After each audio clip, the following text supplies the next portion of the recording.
इस कहानी की शुरुआत में हम गौर को देखते हैं, जो अपने हाथों में अपनी बेटी को लिए कहीं भटक रहा होता है। वो लगातार अपने मानने वाले देवता से प्रार्थना कर रहा था कि किसी तरह वो उसकी बेटी को बचा ले, पर उसकी प्रार्थना का कोई फायदा नहीं होता है और उसकी बेटी की भूख और प्यास की वजह से मौत हो जाती है। वो वहीं रेत के बीच में निराश पड़ा होता है। तभी उसे कुछ आवाज सुनाई देती है और जब वो वहाँ से होते हुए जंगल के अंदर जाता है तो वहाँ उसे पानी का एक तालाब दिखाई देता है। वो जल्दी से उसमें कूदकर अपनी प्यास बुझाता है। वो तालाब से जब निकलकर बाहर आता है तो वहाँ पर गिरी एक तलवार से उसका हाथ कट जाता है, पर उसका जख्म तुरंत ही ठीक हो जाता है। वहीं कुछ दूर पे उसे कुछ फल भी दिखाई देते हैं और वो उन पे भूखे जानवरों की तरह टूट पड़ता है। कुछ देर के बाद वहाँ पे प्रकाश के देवता आते हैं, जिसे गौर पूजा करता था। गौर उससे कहता है कि वो उसका आखिरी भक्त है। उसकी धरती सूख गई और सारे जीवों का अंत हो गया, पर वो अब भी उन्हें दिल से अपना देवता मानता है और उसे उम्मीद है कि वो उसकी मनोकामना जरूर पूरी करेंगे। इस पर प्रकाश का देवता हंसते हुए कहता है कि उसने नेक्रोसॉर्ड के धारक को अभी अभी खत्म किया है, जो उसे मारकर उसके साम्राज्य का अंत करने आया था, और वो उसके जैसे किसी तुच्छ प्राणी की मनोकामना क्यों पूरी करेगा। पर गौर उससे कहता है कि उसके साम्राज्य का अंत तो पहले ही हो चुका है, क्योंकि उसे अब पूजने वाला कोई नहीं बचा है। पर उस देवता को इसकी कोई चिंता नहीं थी, क्योंकि उसे उम्मीद थी कि उसके जैसे और भी कई लोग आ जाएंगे। गौर उससे कहता है कि उन्होंने कितने कष्ट सहे, उसकी बेटी मर गई, पर फिर भी वो इसी उम्मीद से उन्हें पूजता रहा कि एक दिन वो उसकी मनोकामना जरूर पूरी करेंगे। वो देवता उससे कहता है कि उनके लिए बलि देना ही एक भक्त का सौभाग्य है और यही उसकी नियति भी है। ये सब सुनकर गौर का उससे विश्वास उठ जाता है और वो उससे कहता है कि वो कोई देवता नहीं है और अपने गले में पहने उसकी ताबीज को उतार कर फेंक देता है। पर इससे प्रकाश का देवता गुस्सा हो जाता है और वो उसे उठाकर मारने ही वाला होता है कि तभी वहाँ पर पड़ी नेक्रोसॉर्ड गौर के हाथ में आ जाती है और उसकी पावर भी उसके अंदर आ जाती है और वो उस तलवार से उस देवता को मार देता है और ये कसम खाता है कि आज से वो किसी भी देवता को जिंदा नहीं छोड़ेगा। अगले सीन में हम थॉर को देखते हैं, जो एक पेड़ के नीचे बैठकर ध्यान लगा रहा होता है। वही कॉर्क कुछ लोगों को थॉर की कहानियां बता रहा था कि कैसे वो बचपन से ही उन लोगों के लिए लड़ता आया है जो खुद नहीं लड़ सकते, और फिर कैसे वो जीन फॉस्टर से मिला, पर जल्दी वो दोनों अलग भी हो गए। उसके माँ बाप, भाई और हर कोई जो उससे प्यार करता था सब बिछड़ गए या तो मारे गए, पर उसने दूसरों के लिए लड़ना नहीं छोड़ा। उसने गार्डियंस ऑफ गैलेक्सी के साथ टीम बना करके बहुत सी लड़ाइयाँ लड़ी, पर फिर भी वो अपने अकेलेपन को दूर नहीं कर पाया। और जब भी कोई बस उसे इतना कहता कि उसे उसकी जरूरत है, वो तैयार हो जाता। तभी वहाँ पर थॉर के पास क्वेल आता है, जो उसे एक लड़ाई के लिए चलने को कहता है। थॉर तुरंत वहाँ से एक प्लेनेट पे पहुँचता है जहाँ गार्डियंस पहले ही किसी फोर्स से लड़ाई कर रहे होते हैं। वहाँ का राजा याकाल थॉर का स्वागत करता है और उसे बताता है कि वो लोग यहाँ पर सालों से शांति से रहा करते थे, पर फिर उनके देवों को मार दिया गया और अब लुटेरे उनकी पवित्र मंदिर पर भी कब्जा कर चुके हैं। थॉर ने वो मंदिर वापस दिलाने का वादा करता है और वो उन सब लुटेरों से लड़ने लगता है और कुछ देर की लड़ाई के बाद ही वो उन सबको मारकर हरा देता है, पर इसमें उनका वो मंदिर भी टूट जाता है। अगले सीन में हम जेन फॉस्टर को देखते हैं, जिसे 4th स्टेज कैंसर हुआ होता है और उसके बचने की उम्मीद बहुत कम ही थी। तभी एक दिन उसे वाइकिंग्स की कोई बुक दिखाई देती है, जिससे उसे मियोनेर और एसगार्ड की याद आती है। आगे हम वैल्क्री को देखते हैं, जो धरती पे बसे एसगार्ड की हेड होती है। एसगार्ड में हम एक ओडिन, थॉर और लोकी का प्ले चलता हुआ देखते हैं, जहाँ इस बार के प्ले में थॉर की बहन हेला को भी दिखाया जाता है। वहीं थॉर का टूटा हुआ हथौड़ा भी रखा होता है, जिसे अब लोग देखने के लिए आया करते थे। जेन भी उसे देखने के लिए वहाँ पहुँचती है और जब वो उसके पास आती है तो उन टूटे हुए टुकड़ों में कुछ हरकत होने लगती है और उनसे बिजली निकलने लगती है। इधर थॉर को उस प्लेनेट का राजा खुशी से 2 बकरे भेंट करता है और उसके बाद वो सब अपने शिप में आ जाते हैं। तभी उन्हें बहुत से मैसेज आने लगते हैं। कई सारे प्लेनेट से लोग थॉर को मदद के लिए बुला रहे होते हैं, क्योंकि कोई है जो उनके देवों को मार रहा है। तभी थॉर की एक दोस्त शिप भी उसे मदद के लिए बुला रही थी। थॉर तुरंत अपनी शिप को स्टार्ट करके वहाँ से चलने को कहता है, पर क्वेल उससे कहता है कि वो अलग अलग जाएंगे तो ज्यादा अच्छा रहेगा, क्योंकि बहुत से लोग मदद मांग रहे होते हैं। और इसके बाद क्वेल थॉर और कॉर को वहीं छोड़कर किसी दूसरे प्लेनेट के लिए निकल जाता है और वो दोनों स्टॉर्म ब्रेकर की मदद से बाइफ्रॉस्ट के थ्रू शिप के पास पहुँचते हैं, जहाँ वो देखते हैं कि फेलिकेरियन के देवता फेलिका को किसी ने मार दिया है। वहीं उसे शिप भी मिलती है। वो थॉर को बताती है कि जिसने उन्हें मारा उसका अगला टारगेट एसगार्ड है और वो अभी वहीं जा रहा है। इधर गौर एसगार्ड तक पहुंच चुका होता है। उसके राक्षस वहाँ पे हमला करने लगते हैं, पर तभी वहाँ पर वैल्किरी अपने उड़ते हुए घोड़े पर आती है और उन सब पे हमला करने लगती है। थॉर भी वहाँ पहुँच जाता है और वो उन सब से लड़ने लगता है, पर तभी थॉर को वहाँ अपना हथौड़ा दिखाई देता है। उसे समझ नहीं आ रहा होता है कि उसे चला कौन रहा है। तभी वो वहाँ पे एक लेडी थॉर को देखता है जो उसके हथौड़े को चला रही होती है। पर जब वो उसे जाकर मिलता है तो वो पूरी तरह से हैरान हो जाता है, क्योंकि वो उसकी एक्स गर्लफ्रेंड जेन होती है।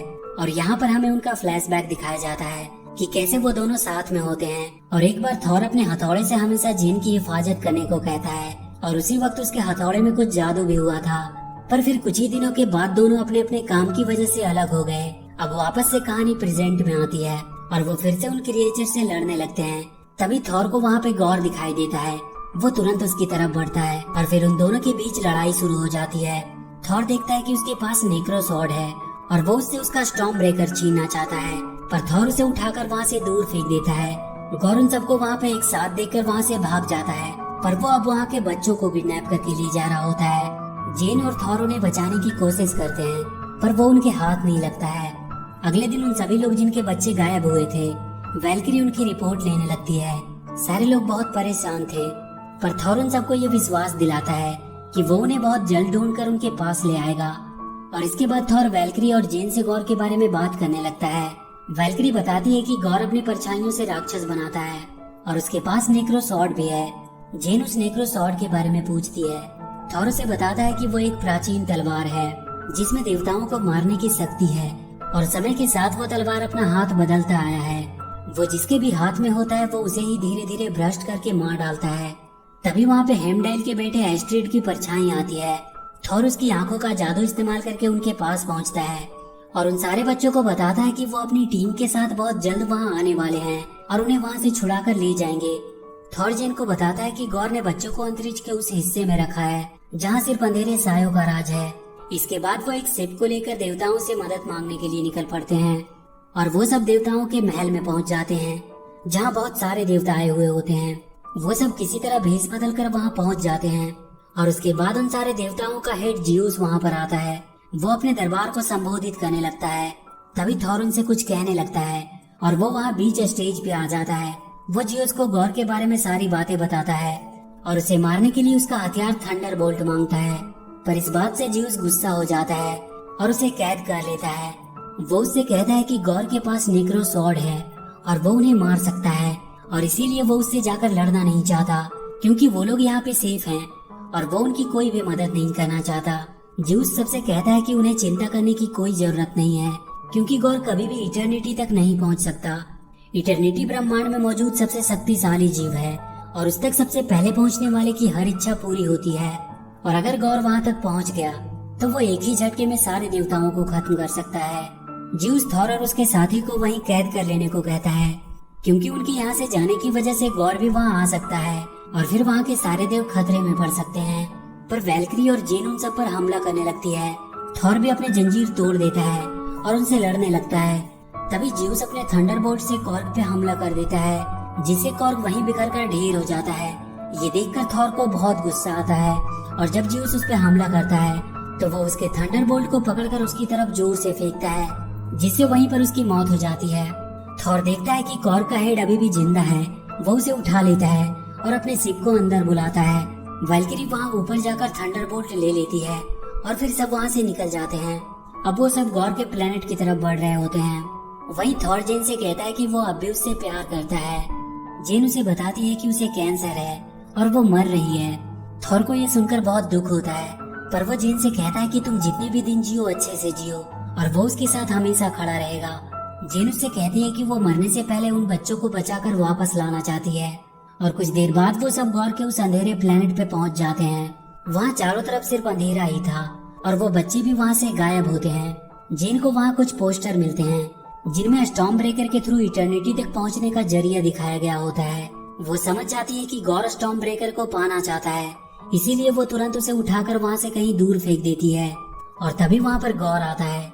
जेन उसके ऊपर हमला करती है, पर वो उन सबको अपने पावर से कैद कर लेता है और थॉर से स्टॉर्म ब्रेकर देने को कहता है और वो जेन और वैल्किरी को मारने लगता है। थॉर के पास अब कोई रास्ता नहीं था। वो स्टॉर्म ब्रेकर को बुला लेता है और वहाँ चारों तरफ जोरदार बिजली गिरती है। गौर अपने क्रिएचर्स को बनाने लगता है और इसके बाद वो थॉर से लड़ने लगता है। वैल्किरी और जेन उसके क्रिएचर से लड़ रहे होते हैं और एक समय ऐसा आता है जब गौर वैल्किरी को थंडरबोल्ट से मारकर घायल कर देता है। जेन उसे तुरंत वहाँ से निकालने को कहती है। थॉर गॉर को रोकते हुए स्टॉर्म ब्रेकर से घर ले जाने को कहता है और इसके तुरंत बाद वहाँ पे बाइफ्रोस्ट खुल जाता है। पर गॉर स्टॉर्म ब्रेकर को छीनने में कामयाब रहता है और इधर वो तीनों धरती पे वापस आ जाते हैं। जेन की भी हालत बहुत खराब होती है क्योंकि उसका कैंसर उस पे हावी हो रहा था। उसे हॉस्पिटल में भर्ती कर दिया जाता है और थॉर उसे अब वो हथौड़ा उठाने से मना करता है क्योंकि वो जितनी बार उसे उठाती है उसका शरीर कमजोर होता जाता है और वो कैंसर से हारती जा रही थी। थॉर उसे जल्दी वापस आने का बोल के वहाँ से चला जाता है। वैल्करी भी उसके साथ नहीं जा सकती थी क्योंकि वो भी घायल थी। इधर गॉर उन बच्चों को लेकर इटर्निटी के द्वार तक पहुँच चुका था और स्टॉर्म ब्रेकर की मदद से वो उसके दरवाजे को खोलने लगता है। तभी वहाँ के एक स्टैचू के गिरने से बच्चे दबने वाले होते हैं, पर तभी वहाँ पे थॉर आ जाता है। गॉर तब तक अपने क्रिएचर को बनाने लगता है। थॉर उन सब बच्चों में अपनी पावर डाल देता है और वो सब उन क्रिएचर से लड़ते हुए आगे बढ़ने लगते हैं। थॉर जाकर गॉर से लड़ने लगता है पर उसके सामने वो कमजोर पड़ रहा था और इधर हॉस्पिटल में जीन को भी बेचैनी हो रही होती है। वो अपने हथौड़े की तरफ देखती है। इधर गौर थॉर को मारने ही वाला होता है कि तभी वैल्करी की घोड़े पे बैठ के वहाँ पे जेन आती है और उसे बचा लेती है। हालांकि थॉर उसे देखकर बहुत दुखी होता है क्योंकि उसे पता था कि इसके बाद वो जिंदा नहीं बच पाएगी। जेन जाकर गौर को रोकती है और थॉर तब तक स्टॉर्म ब्रेकर को वहाँ से हटाने की कोशिश करता है और उसे हटाकर वो एस्ट्रिड को उसके थ्रू सारे बच्चे को घर पहुँचाने को कहता है। एस्ट्रिड सारे बच्चों को लेकर घर की तरफ निकल पड़ता है। थॉर अब भी गौर से लड़ रहा होता है। तभी जेन अपने हथौड़े से उसकी तलवार के 2 टुकड़े कर देती है और फिर वो उसे पूरी तरह खत्म कर देती है। पर जेन अब बहुत घायल हो चुकी थी। इटर्निटी का दरवाजा तब तक खुल चुका था और गौर तब तक धीरे धीरे उस तक पहुंच भी जाता है। वो इटर्निटी से अपने लिए वरदान मांगने ही वाला होता है कि थॉर उसे रोककर समझाने की कोशिश करता है कि ये सब करके भी उसे शांति नहीं मिल पाएगी। वो उसे एक बार अपनी बेटी के बारे में सोचने को कहता है। वो कहता है कि क्या वो नहीं चाहता कि वो वापस उसके पास आ जाए। ये बोलकर थॉर घायल पड़ी जेन के पास आ जाता है क्योंकि अब वो मर रही होती है। गौर भी अपनी बेटी को याद करके रोने लगता है। वो थॉर से कहता है कि वो मर रहा है और अगर उसकी बेटी फिर से जिंदा भी हो गई तो उसका ख्याल कौन रखेगा। जेन उससे कहते है कि थॉर उसकी देखभाल करेगा और इसके बाद गौर इटर्निटी से अपनी बेटी को वापस मांग लेता है और अपनी बेटी की गोद में ही अपना दम तोड़ देता है। जेन भी मरने से पहले थॉर को अपनी लाइफ खुल के जीने को कहती है और उस बच्ची का देखभाल करने को कहती है। इसके बाद हम उन सारे बच्चों को अपने माँ बाप से मिलते हुए देखते हैं और वैल्करी उन सबको लड़ने की ट्रेनिंग दे रही होती है।